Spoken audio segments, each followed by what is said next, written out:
But God has taken this responsibility upon himself and has accomplished it in Jesus Christ. The last two phrases of this summary verse are more difficult to study and understand.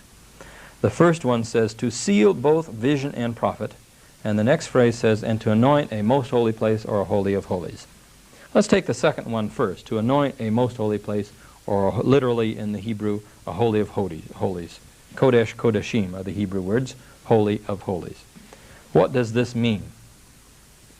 If you study the interpretation of this phrase back in the literature of the church, you will find that there have long been two major interpretations of this phrase.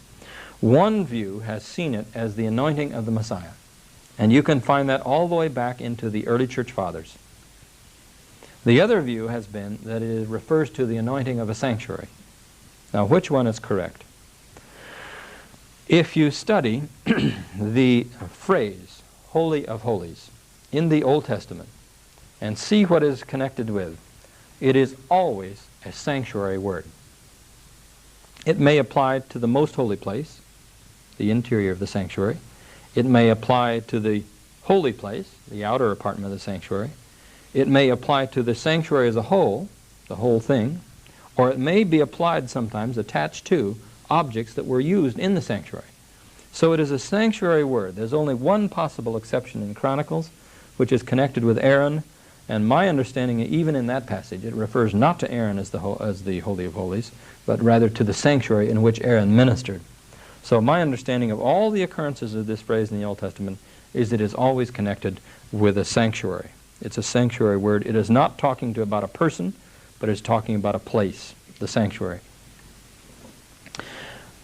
Now, the question then, if we accept that, the conclusion from that word study would be, well, what sanctuary is involved here? We have about 3 or 4 sanctuaries to look at. It obviously is not the tabernacle in the wilderness, which went out of use long even before Daniel's time.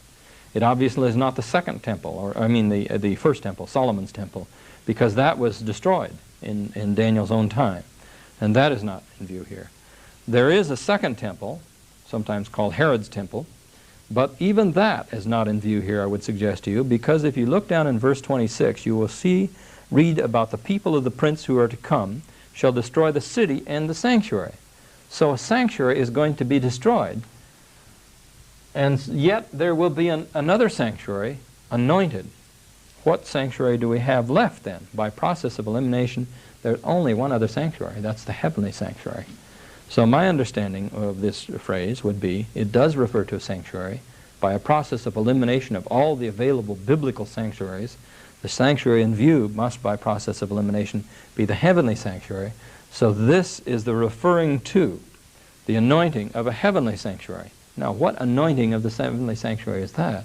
Well, remember, when Jesus Christ ascended to heaven, he took up his priestly ministry in heaven. Sanctuaries are anointed for ministration. If you look back at Exodus 40 about the tabernacle in the wilderness, it was anointed for the ministration, the Levitical, Aaronic ministration that was to go on in the tabernacle. And so now we have the anointing of the heavenly sanctuary for ministration, the ministration of Jesus Christ as our high priest, as pointed out for us in the book of Hebrews. So that would be my understanding of the significance of this phrase, to anoint a holy of holies, to anoint the heavenly sanctuary for the ministry of Jesus Christ. And that takes place by the time of the end of this time, the probationary time period. Then the other phrase, moving back one,